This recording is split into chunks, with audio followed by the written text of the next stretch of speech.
तो उसी दिन एक मतदान केंद्र पर ये प्रभुनाथ सिंह अपने समर्थकों के साथ पहुंचा और वहाँ दो लोगों से इसकी मतलब बहस हो गई और उन दोनों लोगों को इसने मरवा दी। खूंखार अपराधी हैं। तो एक तरह से मैंने इसकी पूरी मतलब जन्म कुंडली जो कहते हैं वो खंगाल दी। 20 सितंबर को यानी इसी महीने आनंद मोहन मामले में भी सुप्रीम कोर्ट में अगली सुनवाई है।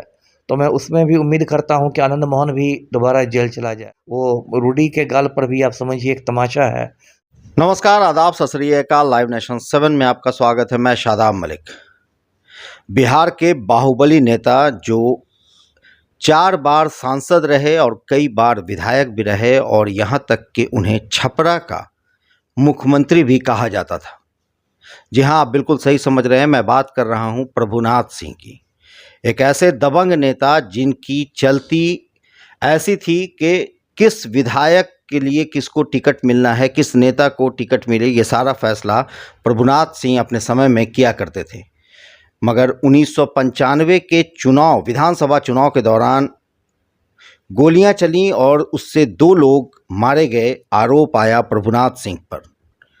उसी साल उनको शिकस्त देने वाले विधायक अशोक सिंह की हत्या हुई और उस आरोप में भी संलिप्त पाए गए प्रभुनाथ सिंह, जिसके लिए उन्हें उम्र कैद की सज़ा थी और वो उम्र कैद की सज़ा काट रहे थे। मगर इन 2 भाइयों की हत्या के मामले में सुप्रीम कोर्ट ने सज़ा सुनाई है और उन्हें एक बार फिर उम्र कैद की सज़ा सर्वोच्च न्यायालय द्वारा सुनवाई गई है। उस पर हम चर्चा करेंगे। हमारे साथ मौजूद हैं पूर्व IPS अधिकारी Amitabh Kumar Das. Sir, live nation 7 में आपका स्वागत है। जी धन्यवाद, आपका शुक्रिया। सर, प्रभुनाथ सिंह जिन्हें छपरा का मुख्यमंत्री तक कहा जाता था, एक बाहुबली राजपूत नेता थे जिनकी पकड़ राजपूतों में भी कहा जाता है कि बहुत थी। यहाँ तक कि अब जब आनंद मोहन बाहर आए हैं तो ये भी उम्मीद जताई जा रही थी कि आनंद मोहन के आने के बाद अब राजपूतों को अगर इनके तरफ से भी सपोर्ट मिलता है तो काफ़ी ज़्यादा उनका मनोबल बढ़ेगा। ऐसे में सर, ये सर्वोच्च न्यायालय का फैसला क्या कुछ संदेश देता है? देखिए, संदेश तो बहुत अच्छा आया है सर्वोच्च न्यायालय के फैसले से और मैं इस फैसले का स्वागत करता हूं। जैसा कि आपने बताया, ये जो प्रभुनाथ सिंह था ये बिहार के बाहुबली नेताओं में गिना जाता था और बिहार में जो राजनीति का अपराधीकरण हुआ उसमें जो कुछ बाहुबली नेताओं के नाम लिए जाते हैं, एक शहाबुद्दीन था, आनंद मोहन, अनंत सिंह, उसी कड़ी में एक प्रभुनाथ सिंह का नाम था। और ख़ासकर सारण जो क्षेत्र है उसमें तो इसकी मतलब आप कह सकते हैं तूती बोलती थी। तो जैसा कि आपने दर्शकों को बताया कि मसरख के विधायक अशोक सिंह की हत्या हो गई थी जुलाई 1995 में, 95 में, और उस मामले में प्रभुनाथ सिंह पहले से ही उम्र कैद काट रहा था। आजकल ये झारखंड के हज़ारीबाग जेल में बंद है। और अभी का जो मामला है जिस पर आज सुप्रीम कोर्ट ने फैसला सुनाया है, ये मामला मार्च 1995 का है। उस समय बिहार विधानसभा के चुनाव हो रहे थे और मतदान चल रहा था। तो उसी दिन एक मतदान केंद्र पर ये प्रभुनाथ सिंह अपने समर्थकों के साथ पहुंचा और वहाँ 2 लोगों से इसकी मतलब बहस हो गई और उन दोनों लोगों को इसने मरवा दिया।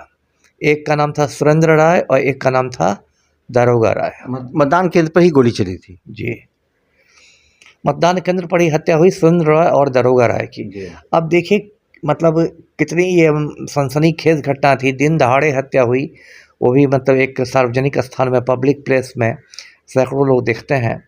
इसके बावजूद देखिए क्या होता है, कितना इन लोग का आतंक रहता है कि जब इस मामले का ट्रायल खुला, निचली अदालत में जब सुनवाई शुरू हुई तो वहाँ पर प्रभुनाथ सिंह बाइज्जत बरी हो गया, क्योंकि जो गवाह थे वो गवाह होस्टाइल हो गए, पक्षद्रोही हो गए। पक्षद्रोही होने का ये मतलब हुआ कि वो गवाह लोग अपनी गवाही से मुकर गए, जो गवाही उन्होंने पहले दी थी उससे पलट गए। तो निचली अदालत में ये बरी हो गया। फिर हाई कोर्ट में ये मामला गया। हाई कोर्ट, जबकि सर छपरा से इसको भागलपुर ट्रांसफ़र करवाया गया था, फिर पटना भी मामला आ गया। बिल्कुल बिल्कुल।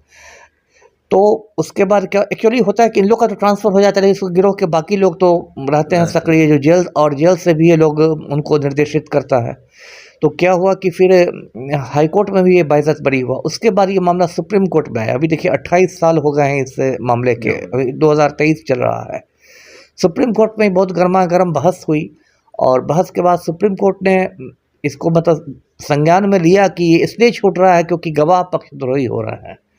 इस बात को सुप्रीम कोर्ट ने गंभीरता से लिया और सुप्रीम कोर्ट सारा खेल समझ गया। तो बाकी भी जो सबूत होते हैं जिसको परिस्थितिजन्य साक्ष्य कहते हैं और बाकी जो बातें पुलिस ने अपनी चार्जशीट में डाली थी, उसके आधार पर सुप्रीम कोर्ट ने इसको उम्र कैद की सजा सुना दी। तो अब तो मतलब बहुत इसकी मुश्किलें बढ़ गई है क्योंकि ये उम्र कैद तो आज की तारीख से गिनी जाएगी और ये पहले से ही जेल में है। उम्र भी इसकी मतलब 75 से ज़्यादा हो ही चुकी होगी। तो काफ़ी ज़्यादा इसके लिए मुश्किल का एक सबब बन गया है ये जो है कैद। और ये आज जो सुप्रीम कोर्ट फैसला है इसको भी मैं अपनी एक जीत के रूप में भी देख रहा हूँ, क्योंकि मैं दर्शकों को बताऊं कि 2005 से मैं प्रभुनाथ सिंह के पीछे पड़ा हुआ हूँ। उसका किस्सा ये है कि 2005 में मैं बक्सर जिले का एसपी हुआ करता था और उस समय विशेष शाखा की ओर से पुलिस मुख्यालय की ओर से एक पत्र गया था सभी एसपी लोगों को बिहार में कि प्रभुनाथ सिंह की बहुत कड़ी सुरक्षा दी जाए। उस समय ये महाराजगंज का सांसद था, लोकसभा एमपी था महाराजगंज से। तो मैंने सारण के एसपी से संपर्क किया और मैंने इसका पूरा आपराधिक इतिहास मंगाया जो काफ़ी लंबा चौड़ा था, दर्जनों कांड थे और वो सारे कांड मैंने विशेष शाखा को भेजा, स्पेशल ब्रांच को, और मैंने लिखा निष्कर्ष के तौर पर कि ये जो महाराजगंज के माननीय सांसद हैं प्रभुनाथ सिंह, ये खूंखार अपराधी हैं। तो एक तरह से मैंने इसकी पूरी मतलब जन्म कुंडली जो कहते हैं वो खंगाल दी जी। और उसके बाद क्या हुआ कि बाद में जब अशोक सिंह हत्याकांड की सुनवाई शुरू हुई तो अशोक सिंह के जो भाई हैं तारकेश्वर सिंह, वो भी बाद में विधायक रहे, तारकेश्वर सिंह ने मुझसे संपर्क किया और मुझसे मेरी रिपोर्ट की उन्होंने मतलब कॉपी मांगी, प्रति मांगी और मैंने उनको प्रति उपलब्ध कराई और फिर मेरी रिपोर्ट की कॉपी ऑनरेबल कोर्ट के सामने रखी गई, अदालत के सामने मेरी रिपोर्ट भी रखी गई सुनवाई के दौरान। और ये कहा गया कि एक आईपीएस अधिकारी ने इनको खूंखार अपराधी कहा है, इनका इतना लंबा चौड़ा इतिहास है। क्योंकि प्रभुनाथ सिंह का वकील ये कह रहा था कि नहीं, ये तो राजनीतिक कारणों से फंसाए गए हैं जो इन लोग की बात होती है। तो इसलिए मैं इसको अपने व्यक्तिगत जीत के रूप में भी देखता हूं। सर, क्या इस दरमियान आपको भी कुछ मुश्किल या कुछ ऐसी धमकी या कुछ ऐसा लगा कि आपको भी कुछ हर्डल मिल रहे हैं? नहीं, धमकी वाली तो कोई बात नहीं थी। राजनीतिक कोई दबाव? राजनीतिक दबाव में तो जब से आईपीएस बना तभी से झेलता आया हूँ, माफिया से लड़ता आया हूँ, तो वो तो कोई मेरी बात नहीं, उसकी तो मुझे आदत पड़ गई है। और अभी भी मैं केस लड़ा हूँ, मुझे समय से पहले रिटायर कराया सरकार ने, लेकिन वो सब चलता रहता है। लेकिन एक माफिया के खिलाफ एक बड़ी जीत है। और देखिए, इसी सिलसिले में दर्शकों को याद दिलाता हूँ कि आज 1 सितंबर है और 26 सितंबर को यानी इसी महीने आनंद मोहन मामले में भी सुप्रीम कोर्ट में अगली सुनवाई है। तो मैं उसमें भी उम्मीद करता हूं कि आनंद मोहन भी दोबारा जेल चला जाए। और मैं दर्शकों को ये भी याद दिलाता हूं कि जब आनंद मोहन की रिहाई हुई तो सारण के जो सांसद हैं, अभी के सांसद भाजपा के हैं, राजीव प्रताप रूडी, तो ये लोग राजपूत हैं और उन्होंने मतलब राजपूत वोट बैंक को ध्यान में रखते हुए कहा कि आनंद मोहन की रिहाई का मैं स्वागत करता हूं और अब प्रभुनाथ सिंह की भी रिहाई होनी चाहिए, ये राजीव प्रताप रूडी ने कहा। तो एक तरह से आज जो सुप्रीम कोर्ट का फैसला आया है वो रूडी के गाल पर भी आप समझिए एक तमाचा है सुप्रीम कोर्ट का कि पहले से एक उम्र कैद मिली हुई थी प्रभुनाथ सिंह को, अब उसमें एक और उम्र कैद जुड़ गई है जी। तो सर, ये उम्र कैद की काउंटिंग जो है वो 1 सितंबर से शुरू होगी? जी। तो ये तो बहुत मुश्किल का सबब है क्योंकि आप 20 साल भी यदि मान के चलिए उम्र कैद को, तब भी तो एक 76 साल के व्यक्ति के लिए अगले 20 साल तक जेल में रहना। बहुत बहुत धन्यवाद जी आपका। तो इस तरह से एक जांबाज आईपीएस अधिकारी रहे अमिताभ कुमार दास ने साफ तौर से कहा कि उन्होंने भी